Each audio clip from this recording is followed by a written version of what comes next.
গৱেষণাৰ প্ৰয়োজনীয়তা কি? গৱেষণাৰ প্ৰকাৰভেদ সম্পৰ্কে বিস্তৃতভাৱে লিখক। প্ৰশ্নোত্তৰ: গৱেষণা শব্দটো ফৰাচী শব্দ ৰিচাৰ্চে পৰা নিহিত হৈছে।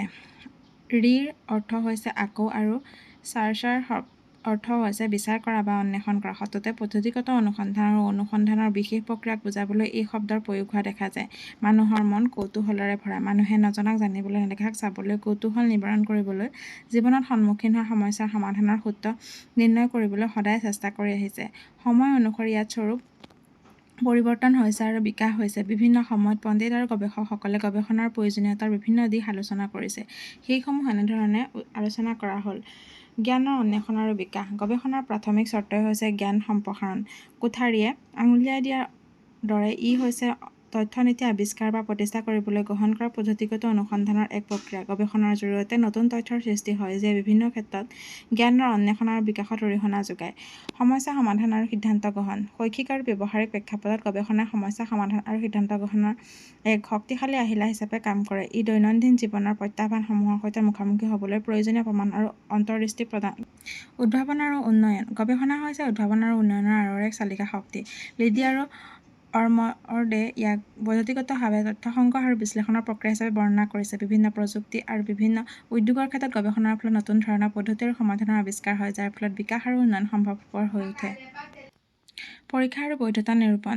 গৱেষণাৰ এটা গুৰুত্বপূৰ্ণ দিশ হ'ল বিদ্যমান জ্ঞানৰ সত্যাসত্য প্ৰমাণ কৰা আৰু বৈধতা নিৰূপণ কৰা। সংগঠিত পদ্ধতিৰ জৰিয়তে গৱেষকসকলে প্ৰতিষ্ঠিত তথ্যসমূহ নিশ্চিত কৰে বা প্ৰত্যাহ্বান জনায় আৰু তথ্যৰ নিৰ্ভৰযোগ্যতা নিশ্চিত কৰে। সাহিত্য আৰু শিক্ষাৰ ক্ষেত্ৰত অৱদান।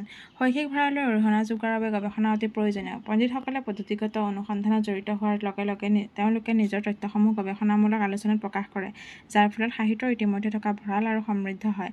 গৱেষণাৰ এই অবিৰত চক্ৰই শিক্ষাৰ মান বৃদ্ধি কৰে আৰু বৌদ্ধিক ভঁৰাল সমৃদ্ধ আৰু প্ৰসাৰ কৰে। গতিকে জ্ঞানৰ বিকাশ, সমস্যা সমাধান, উদ্ভাৱন, তথ্যৰ সত্যাসত্য নিৰূপণ, শৈক্ষিক আৰু ব্যৱহাৰিক ক্ষেত্ৰত নিত্য নতুন সংযোজনৰ বাবে গৱেষণাৰ বহলভাৱে গৱেষণাক দুটা মূল ভাগত ভাগ কৰিব পাৰি: পৰিমাণগত গৱেষণা আৰু গুণগত গৱেষণা। পৰিমাণগত তথ্য উলিয়াবলৈ আৰু তথ্যসমূহ সাধাৰণীকৰণ কৰিবলৈ সংখ্যাগত তথ্য সংগ্ৰহ আৰু বিশ্লেষণ পৰিমাণগত গৱেষণাই সামৰি লয়।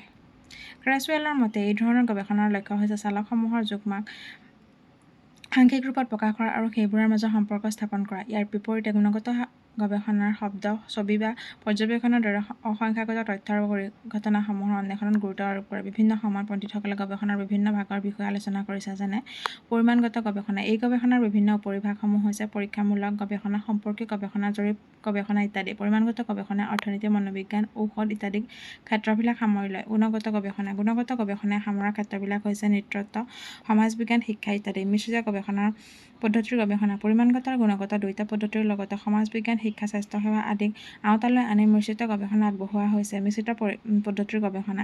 ক্ৰিয়া গৱেষণা। এই গৱেষণাই ব্যৱহাৰিক সমস্যা সমাধানত গুৰুত্ব প্ৰদান কৰাৰ লগতে ইয়াৰ অংশীদাৰীৰ ওপৰত গুৰুত্ব আৰু সহযোগিতাৰ ভূমিকা থাকে। বিশেষকৈ শিক্ষা, সমাজ উন্নয়ন, স্বাস্থ্যসেৱা ইত্যাদি ক্ষেত্ৰত ইয়াৰ গুৰুত্ব আছে। বৰ্ণনামূলক গৱেষণা। বিভিন্ন ভাগবোৰ হৈছে পৰ্যবেক্ষণমূলক গৱেষণা, ঘটনা অধ্যয়ন, সমাজবিজ্ঞান, বিপণন, মনোবিজ্ঞান আদি। ঐতিহাসিক গৱেষণা। অতীতৰ পৰিঘটনা, কাৰ্য বা অৱস্থাৰ সম্পৰীক্ষাই এই গৱেষণাৰ মূল উদ্দেশ্য। বিশেষকৈ ঐতিহাসিক নথিপত্ৰৰ বিশ্লেষণ ইয়াত কৰা হয়। ইতিহাস, পুৰাতত্ত্ব, নৃতত্ব আদি ক্ষেত্ৰত গৱেষণাৰ এই শাখাত ধৰা হয়। দীৰ্ঘকালীন ঘটনা। এই গৱেষণাই ক্ৰমৱৰ্তীত সময়ৰ লগে লগে হোৱা বিভিন্ন পৰিৱৰ্তনৰ বিষয়ে অন্তৰ্দৃষ্টি প্ৰদান কৰে। ক্ৰমবিকাশমান মনোবিজ্ঞান, সমাজবিজ্ঞান, মহামাৰী বিজ্ঞান ইয়াৰ ক্ষেত্ৰৰ উদাহৰণ। অন্বেষণমূলক গৱেষণা। নতুন বিষয় বা পৰিঘটনা অন্বেষণ কৰাৰ লক্ষ্যৰে এই গৱেষণা আগবাঢ়ে। বিশেষকৈ গৱেষণাৰ প্ৰাৰম্ভিক পৰ্যায়ত প্ৰায়ে ইয়াৰ গুৰুত্ব দেখা যায়।